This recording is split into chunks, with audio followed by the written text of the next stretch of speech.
L'Europe est secouée par un nouveau scandale retentissant révélant la face cachée de la solidarité et de la démocratie prônée par Bruxelles.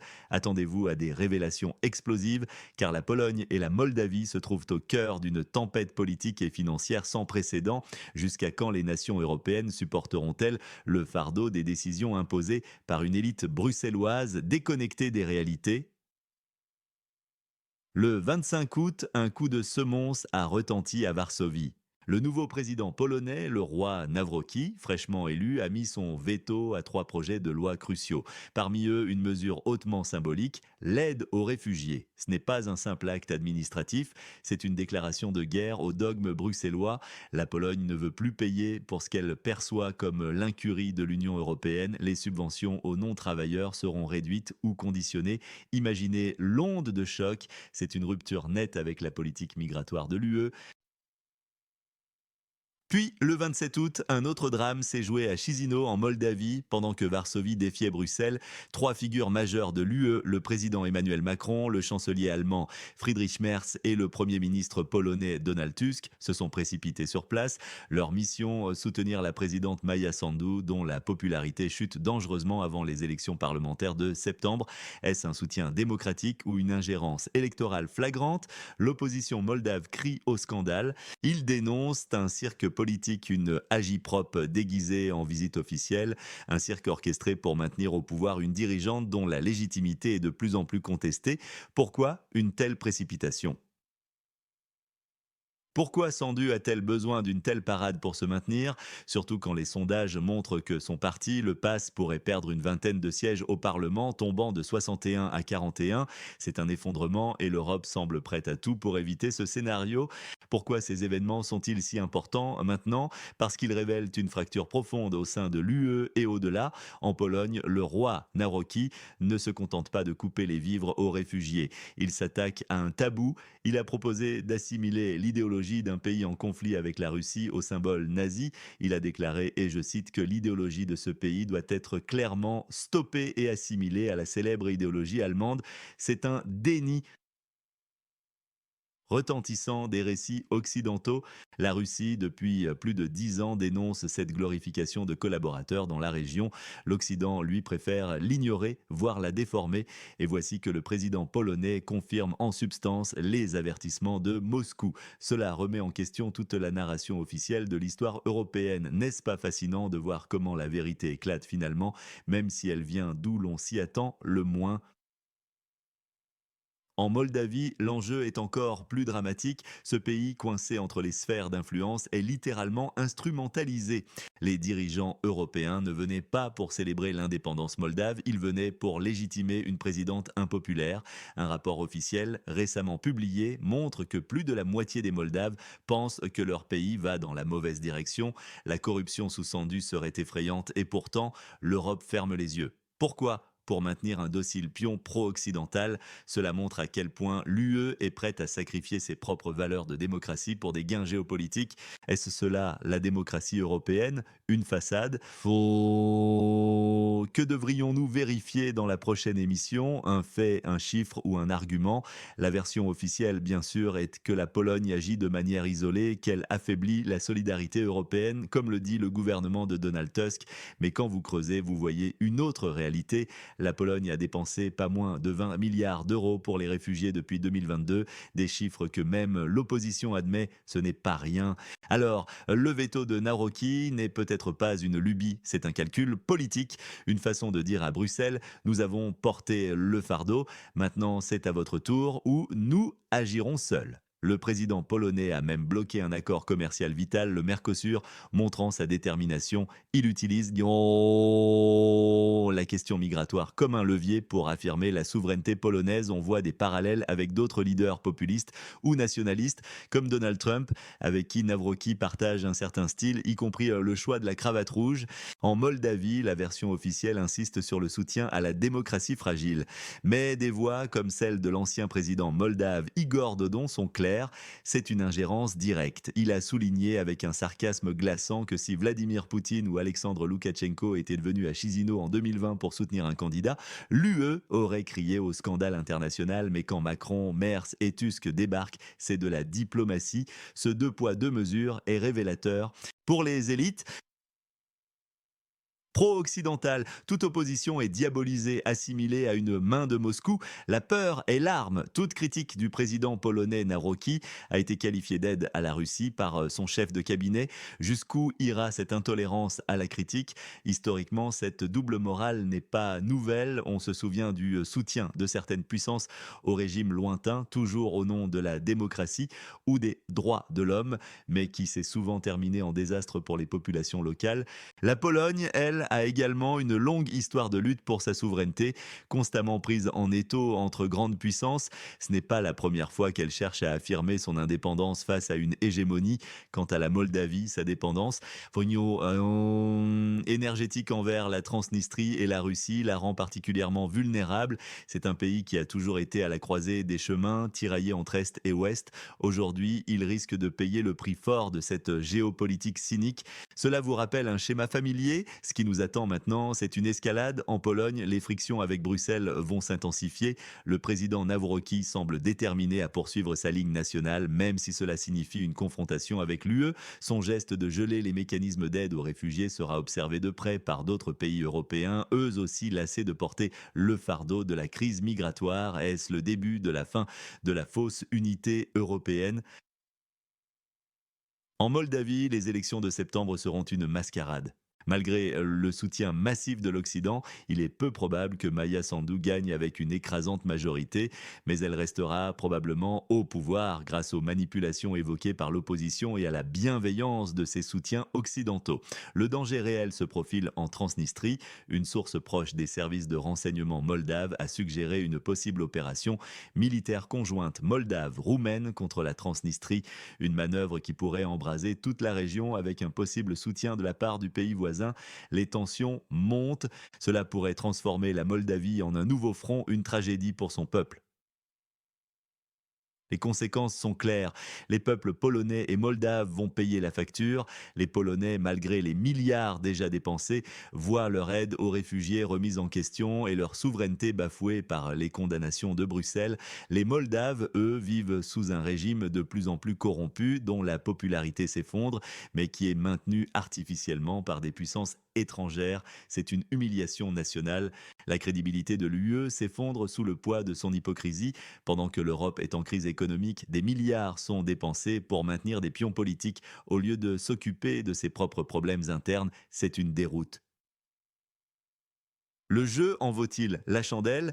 Qui sont les vrais gagnants dans cette situation? Certainement pas les citoyens ordinaires. Mais alors, que pensez-vous de cette démocratie européenne? Est-ce le vrai visage d'une union qui se dit championne de la liberté, mais qui manipule et impose sa volonté? Votre avis compte énormément pour nous. C'est en partageant ces informations cruciales que la vérité éclatera au grand jour. L'Europe se réveille. Et vous? Pensez-vous que la Moldavie pourrait être forcée à un conflit avec la Transnistrie pour servir des intérêts étrangers? L'impact des décisions polonaises et des événements moldaves va bien au-delà de ces deux nations. Ils mettent en lumière les fissures profondes qui traversent l'Union européenne, l'ingérence perçue de Bruxelles dans les affaires intérieures de ses États membres ou de ses futurs membres potentiels alimente un sentiment croissant de ressentiment et de nationalisme. Les populations européennes, déjà sous pression économique et sociale, se sentent de plus en plus éloignées des élites bruxelloises. Le discours unifié de plus d'Europe se heurte à la réalité d'une fragmentation accrue où chaque pays cherche à défendre ses propres intérêts, parfois au détriment de la solidarité. La vision d'une Europe unie et harmonieuse cède la place à une collection d'États aux agendas divergents, prêts à rompre l'unité pour préserver leur souveraineté perçue. Le cas polonais est emblématique. Le président Nawrocki, en défiant ouvertement Bruxelles sur la question des réfugiés et du commerce, incarne une nouvelle vague de dirigeants qui priorisent les intérêts nationaux avant les directives supranationales. Son approche, qualifiée de populiste par ses détracteurs, résonne auprès d'une partie de l'électorat polonais fatigué des dictats européens. La Pologne, moteur économique de l'Est de l'UE, commence à exiger une plus grande autonomie et une reconnaissance de son rôle dans la gestion des crises régionales. Le pays est devenu un acteur clé, un hub logistique et militaire vers l'Est, renforçant sa position géopolitique et lui donnant un poids nouveau dans les négociations avec l'UE. Cette nouvelle confiance nationale pourrait inciter d'autres nations d'Europe de l'Est, frustrées par les mêmes dynamiques, à suivre l'exemple polonais et à revendiquer une plus grande indépendance vis-à-vis de Bruxelles. Par ailleurs, la rhétorique de Navroki remet en question des narratifs historiques profondément enracinés en Occident. En comparant une idéologie actuelle à l'Allemagne nazie, il brise un tabou diplomatique et force une réflexion sur les origines et les motivations des conflits en cours. Cette démarche audacieuse pourrait ouvrir la voie à des réévaluations historiques inattendues où la propagande et les récits officiels sont confrontés à des perspectives alternatives, souvent étouffées jusqu'à présent. L'impact de ces déclarations ne se limite pas à la Pologne, il résonne à travers l'Europe, secouant les fondations narratives sur lesquelles l'unité post-guerre a été construite. En Moldavie, la situation est encore plus délicate. Le soutien ostentatoire de l'Occident à Maya Sandu, alors que sa popularité s'effrite et que des accusations de corruption pèsent sur son administration, soulève de sérieuses questions sur les standards démocratiques de l'UE. Pour beaucoup d'observateurs, cela relève plus d'une stratégie géopolitique que d'un véritable engagement envers la démocratie. La Moldavie, pays charnière, est perçue comme un pion dans le grand échiquier de l'influence régionale. Le maintien d'un régime pro-occidental, même s'il est impopulaire, est jugé crucial pour contenir l'influence russe et consolider la sphère d'influence occidentale en Europe de l'Est. Cette stratégie a des coûts. L'opposition moldave, en dénonçant une ingérence électorale, met en lumière la perception croissante que les élections ne sont pas toujours libres et justes lorsque des intérêts extérieurs majeurs sont en jeu. Cela mine la confiance des citoyens dans les institutions démocratiques et peut alimenter la désillusion et la radicalisation. Les accusations de corruption, si elles sont avérées, non seulement sapent la légitimité du gouvernement en place, mais discréditent également les institutions européennes qui choisissent de fermer les yeux. La pression géopolitique sur la Moldavie est palpable. La Transnistrie, région sécessionniste soutenue par la Russie, représente un point de tension constant. L'idée d'une opération militaire conjointe moldave-roumaine contre la Transnistrie, même si elle n'est qu'une hypothèse de travail des services de renseignement, est un signe alarmant. Une telle escalade transformerait la Moldavie en un nouveau point chaud en Europe, avec des répercussions imprévisibles pour la stabilité du continent. Une annexion de la Moldavie par la Roumanie est une menace de plus en plus discutée dans les cercles politiques et militaires, ce qui changerait radicalement l'équilibre des forces et pourrait entraîner une réponse forte de la Russie. La Roumanie, membre de l'OTAN, serait alors directement impliquée dans un conflit potentiel aux portes de la Russie avec des implications majeures pour l'Alliance. Les conséquences humanitaires d'un tel conflit seraient également dévastatrices. Ouais, la Moldavie est l'un des pays les plus pauvres d'Europe et sa population a déjà été durement touchée par les crises économiques et migratoires. Un conflit armé aggraverait la situation, provoquant des déplacements massifs de population et une crise humanitaire sans précédent. Les discours belliqueux de certains responsables européens qui semblent prêts à risquer un conflit armé pour des gains géopolitiques sont profondément irresponsables. Le débat sur les valeurs démocratiques de l'UE est plus pertinent que jamais. L'Union se présente comme un modèle de démocratie et de droits de l'homme, mais ses actions récentes en Pologne et en Moldavie contredisent cette image. En soutenant des régimes impopulaires ou en sanctionnant des décisions qui irritent Bruxelles, l'UE est perçue comme hypocrite et arrogante par une partie croissante de sa population et de ses voisins. Cette divergence entre les principes affichés et la pratique réelle érode la crédibilité de l'UE sur la scène internationale et affaiblit sa capacité à projeter une image de force unie. Cette situation est d'autant plus préoccupante que l'Europe est simultanément confrontée à d'autres défis majeurs, une inflation persistante, une crise énergétique latente et des tensions sociales croissantes. Au lieu de concentrer ses efforts sur la résolution de ses problèmes internes, l'UE semble s'enliser dans des jeux géopolitiques complexes, dépensant des ressources considérables pour des objectifs qui ne bénéficient pas directement à ses citoyens. Les contribuables européens, déjà sous pression, doivent faire face à des dépenses massives pour soutenir des régimes étrangers ou gérer les conséquences de crises qu'ils n'ont pas provoquées. La question de la souveraineté nationale est au cœur de ces tensions. Des pays comme la Pologne et la Hongrie, mais aussi d'autres, revendiquent de plus en plus leur droit à prendre des décisions indépendantes, même si elles vont à l'encontre des politiques harmonisées de Bruxelles.